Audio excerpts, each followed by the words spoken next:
कर्माध्यक्ष, वो सबके कर्मों का अधिष्ठाता है, वो देख रहा है तुम क्या कर रहे हो, इसलिए भोगना पड़ेगा। किसी और के देखने की जरूरत नहीं। कर्माध्यक्ष वो परमात्मा, वो देख रहा है तुम्हें। डरो, उससे डरो। पाप कर्म करते समय ध्यान रखो, तुम्हें देख रहा है कोई, वो है परमात्मा। वही कर्माध्यक्ष है, वही न्यायाधीश है, वो स्वयं देख रहा है। किसी की वकालत की जरूरत नहीं, गवाही की जरूरत नहीं, साक्षी की जरूरत नहीं। कर्माध्यक्ष, वो समस्त कर्मों का अध्यक्ष स्वामी तुम्हारे कर्मों को देख रहा है, उसका अवश्य फल तुम्हें देगा। सर्वभूताधिवासः, समस्त भूतों में वो निवास कर रहा है, पक्का निवास कर रहा है। साक्षी चेता, वो सबका साक्षी है और चैतन्य घन स्वरूप है। केवलो निर्गुणश्च, वो सतोगुण रजोगुण तमोगुण तीनों गुणों से ऊपर उठा हुआ निर्गुण है। निर्गुण का तात्पर्य होता है गुणातीत। गुणातीत माया के इन तीनों गुणों से ऊपर, सबको चेतना प्रदान उसी से होती है। चैतन्य शक्ति उसी से जागृत होती है। एको वसी निष्क्रियाणाम बहुनामेकम बीजम बहुधा यह करोति तमात्मस्थम येनु पश्यन्ति धीरास्तेषां सुखम शाश्वतम नेतरेषाम। जो अकेला एक अनंत ब्रह्मांडों में, अनंत भूतों में, अनंत शक्तियों में अपनी शक्ति का संचार करता है, वो सबका शासक एक ईश्वर है। वो प्रकृति को बीज रूप से अनेक रूपों में परिणित करके विराजमान है। ये सब वही साक्षात विराजमान है, वही प्रकट रूप में दिखाई दे रहा है, वही अप्रकट सबके हृदय में विराजमान, सबसे परे सब में भरे, सबसे परे और सब में भरे। जो सबसे भरे वही सबसे परे, जो सबसे परे वही सब में भरे। यह रहस्य रघुनाथ कर बेगी न जाने कोई, और जो जाने रघुपति कृपा तो सपने मोह न होए। जो ऐसे परमेश्वर का अनुभव कर लेता है वो सदैव परमानंद में मगन रहता है। तेसाम सुखम शाश्वतम नेतरेषाम, जो सबसे परे सब में भरे ऐसा अनुभव कर ले। यो माम पश्यति सर्वत्र सर्वम च मयि पश्यति तस्याहम न प्रणश्यामि सच में न प्रणश्यति। वो कभी मेरे से दूर नहीं होता, मैं कभी उससे दूर नहीं होता। जो ये जान जाता है सब में श्री भगवान है और सब श्री भगवान में है। विराट रूप भगवान में सब वास कर रहे, सूक्ष्म रूप भगवान सबके हृदय में वास कर रहे हैं।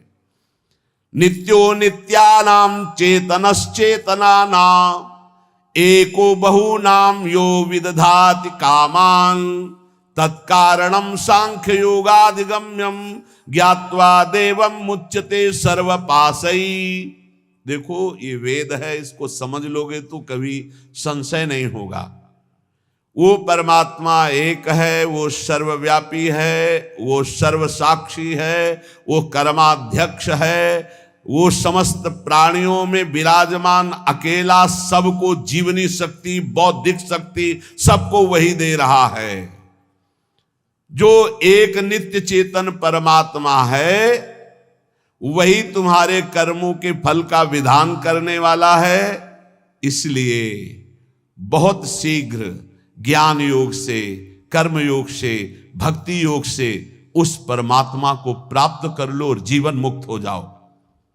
सबके कारण रूप परम देव परमात्मा को प्राप्त कर लिया तो समस्त बंधनों से मुक्त हो जाओगे। ज्ञात्वा देवम मुच्यते सर्व पासई है, सर्व बंधनों से मुक्त हो जाओगे।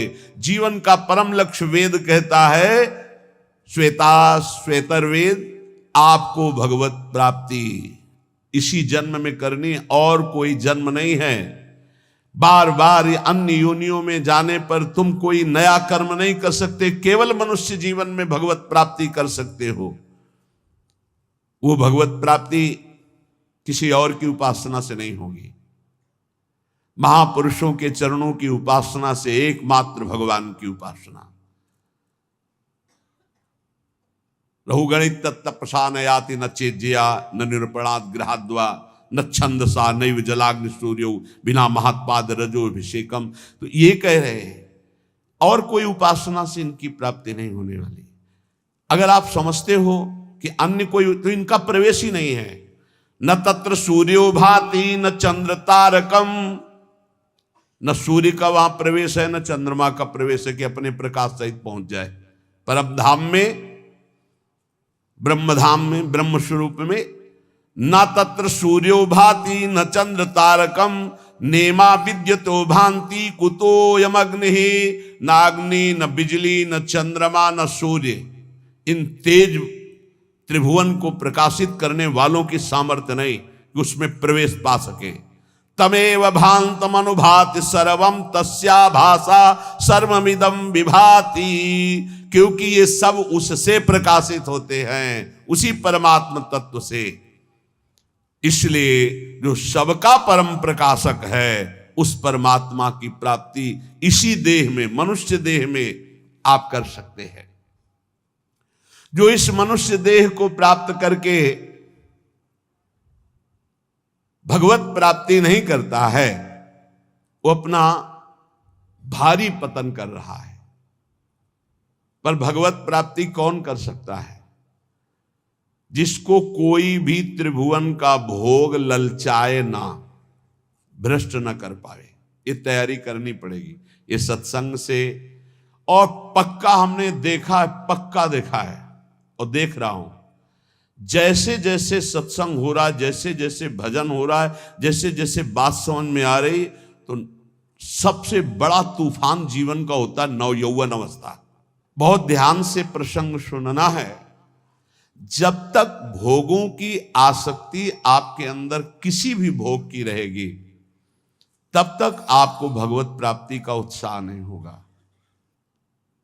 एक बार ये जो प्रसंग चल, एक बार नचिकेता नाम के ब्रह्म ऋषि के पुत्र थे वो, तो उनका जन्मोत्सव मनाया जा रहा था। तो जन्मोत्सव में अब वो ब्रह्म ऋषि थे तो बहुत से ब्रह्म ऋषियों को बुलाया, मंत्रोच्चारण हुए वेदों के, फिर गौवें दान की। तो नचिकेता ने देखा गलत हो रहा है, उन्हीं का जन्मोत्सव था। अच्छी अच्छी गौवें गौशाला में रख ली गई हैं और जो कम दूध देती हैं या जो दूध देना छोड़ने वाली हैं वो गौवें दान की जाए। तो उन्होंने दान करते समय ही पिता से कहा कि मुझे ये आपकी दान पद्धति ठीक नहीं लग रही। ऋषि पुत्र ऋषि थे तो एक तरह से पिता का अपमान हो रहा है और पिता की निंदा हो रही है। उन्होंने कहा आप ये ऐसी दुबली पतली गौवें दान कर रहे हो, स्वस्थ गौवें, नई ब्याई हुई गौवें आप दान नहीं कर रहे हैं। ये दान पद्धति के विपरीत आप दान क्यों कर रहे हैं? गौवें किसके लिए रखे हैं? मेरे लिए ना, मैं पुत्र हूं ना, तो आप दान मेरे लिए ही तो कर रहे हैं। तो आप ऐसा दान क्यों कर रहे हैं? तो मेरे को किसको देते हैं?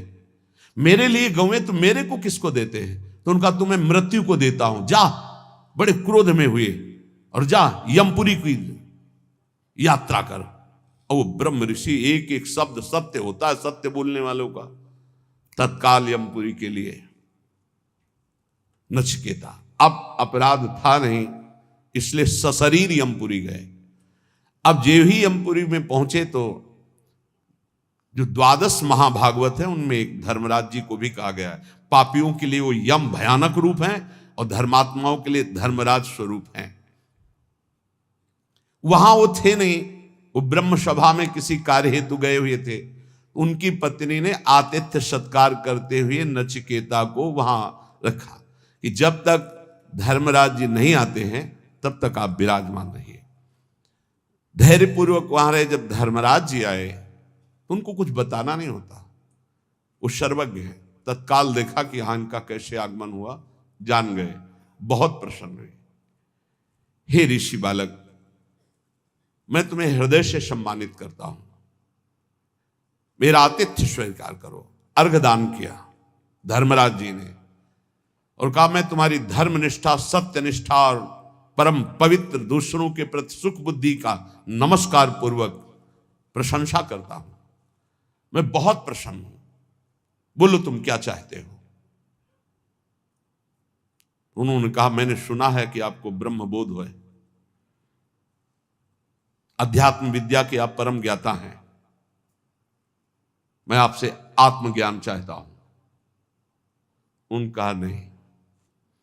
तुम पृथ्वी का सम्राट पद स्वीकार करो, सुंदर सुंदर नव युवतियां रानियों के रूप में तुम्हें मिलेंगी, मैं तुम्हें सम्राट पद में अभिषिक्त करूंगा।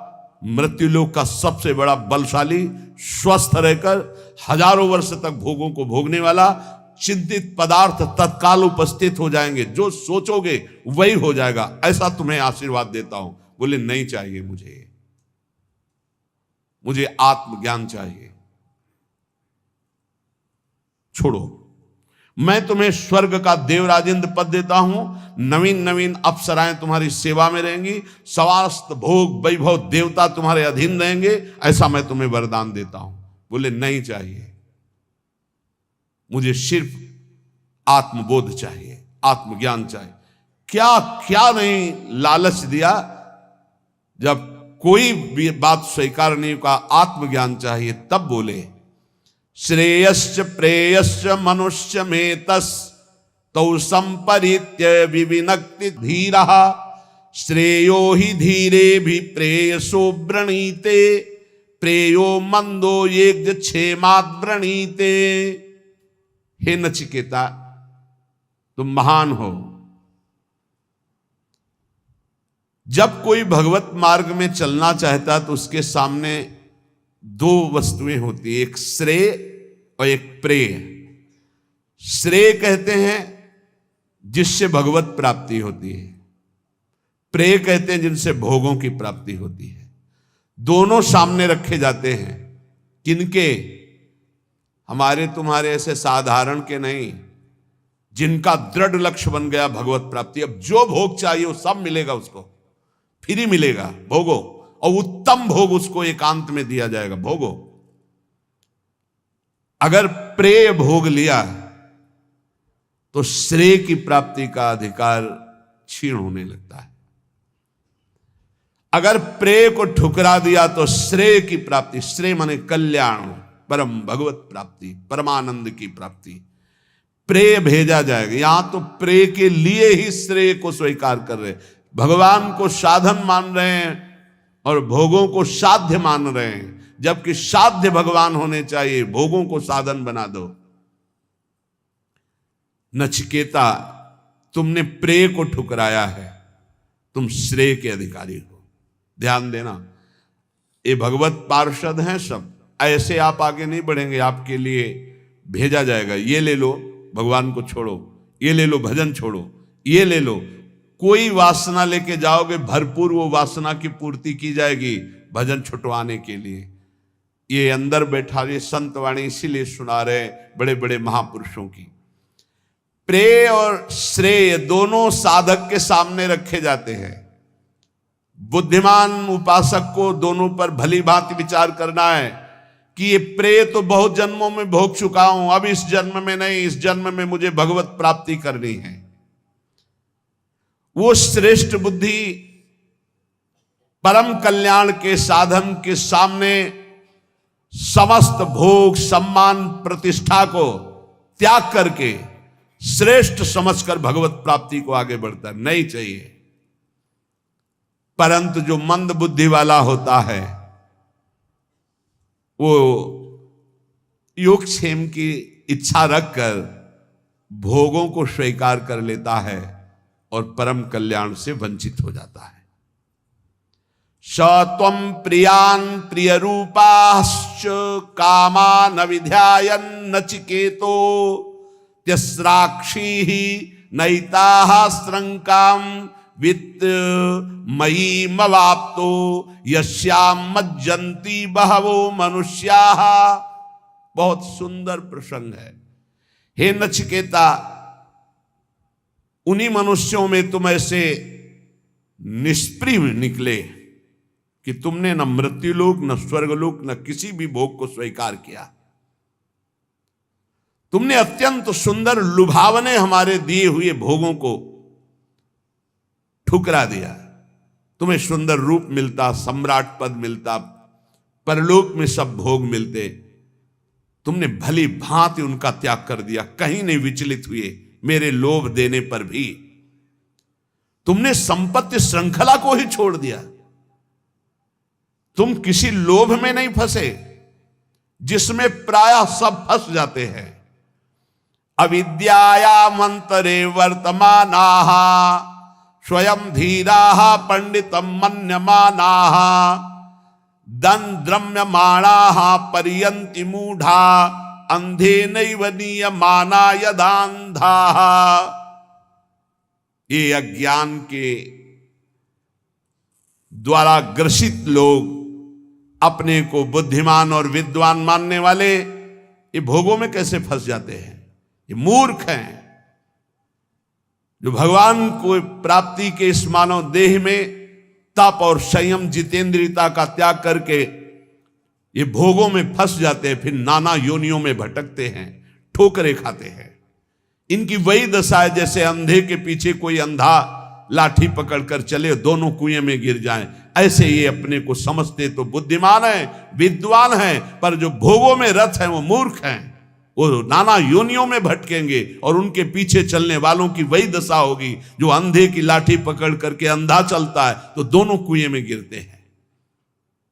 अंधे नैव नियमाना यथान्धाः न जायते म्रियते वा विपश्चिन्नायं कुतश्चिन्न बभूव कश्चित् अजो नित्यः शाश्वतोऽयं पुराणो न हन्यते हन्यमाने शरीरे। कठोपनिषद। नित्य नचिकेता, तू ज्ञान स्वरूप आत्मा है। उपदेश करने का जब सब भोगों से नकार दिया, नहीं चाहिए मुझे आत्मज्ञान चाहिए, तो न जायते मृते वा विपश्चित् नायम कुतश्चिन्न बभूव कश्चित् अजो नित्या शाश्वतोऽयं पुराणो न हन्यते हन्यमाने शरीरे। हे नचिकेता, तो नित्य ज्ञान स्वरूप आत्मा है, न तेरा जन्म है न तेरा मरना है, ना तेरा किसी से जन्म हुआ है न किसी से तेरी मृत्यु होगी, ना तू किसी का कार्य है ना तू किसी का कारण है।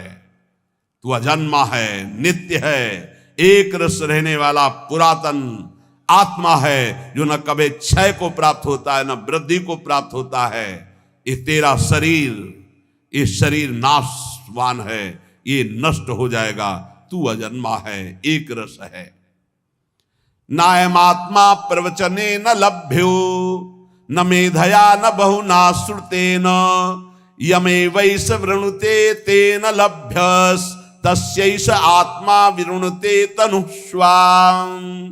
ये परब्रह्म परमात्म तत्व का बोध न प्रवचन से मिलता है, ना बहुत मेधया बुद्धिमानी से मिलता है, ना बहुना श्रुते न बहुत सुनने से मिलता है।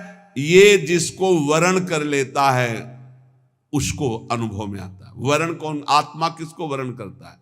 गुरुदेव रूप से आत्मा जिसे वर्ण, आत्मा हरिवंश प्रगट परमानंद श्री हरिवंश प्रमाणमनम, जिसे गुरुदेव स्वीकार कर लेते हैं और जब गुरुदेव उसका बोध कराते हैं तो बोले यमे वैस वृणुते ते न लभ्यस्तस्यैष आत्मा विरुणते तनुस्वाम। इसीलिए कहा मोक्ष मूलम गुरु कृपा, मंत्र मूलम गुरु वाक्यम।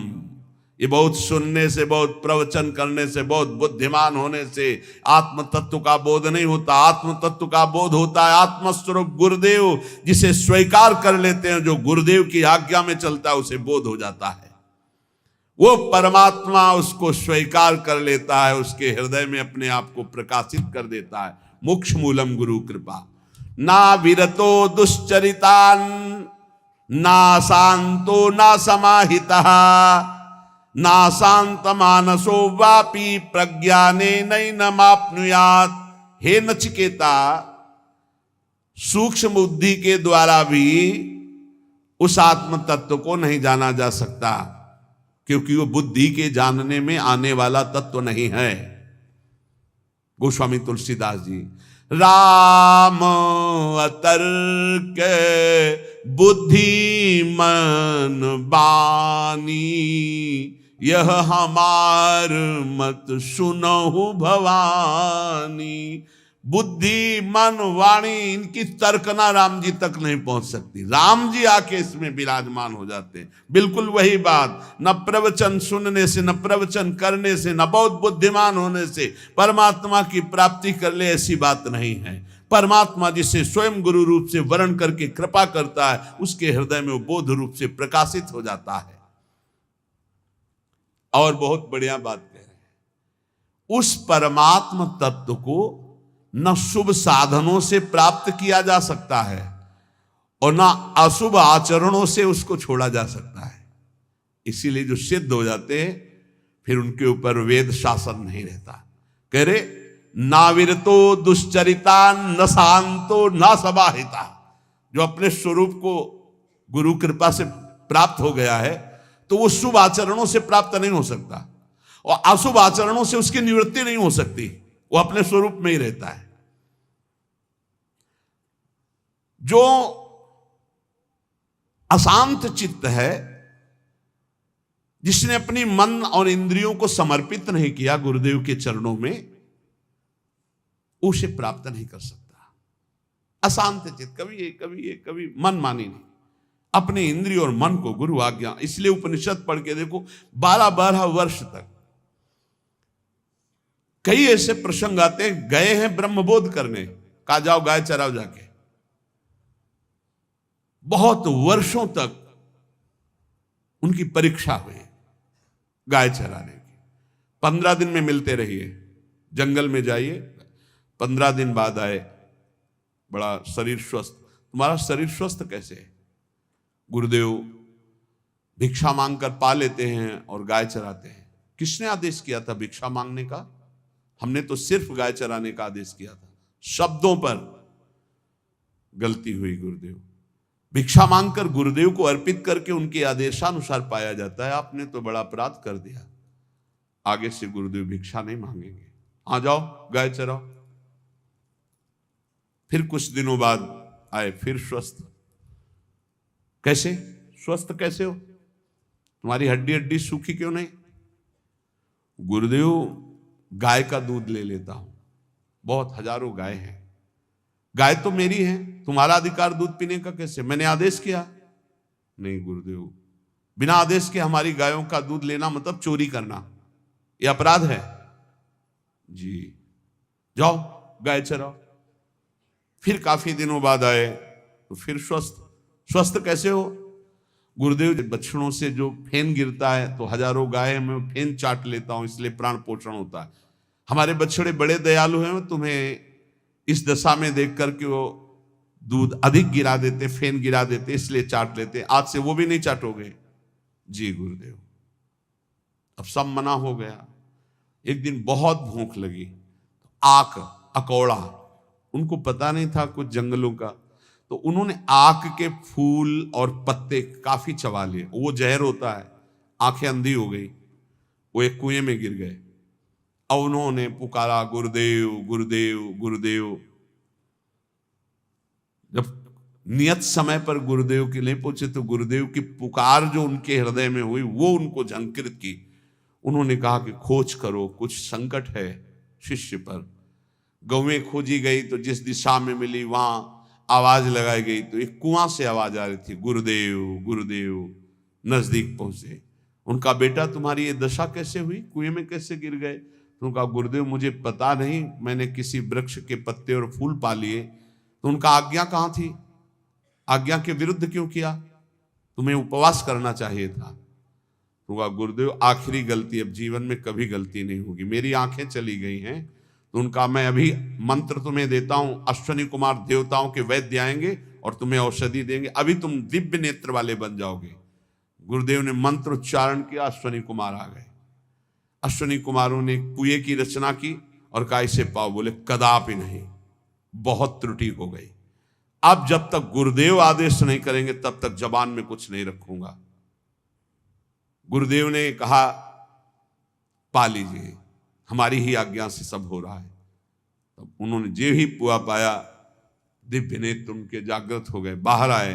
गुरुदेव ने हृदय से लगा, जे ही हृदय से लगाया, चारों वेदों का ज्ञान अपने आप हो गया, कभी पढ़ाना नहीं पड़ा। गुरु कृपा ही केवलम।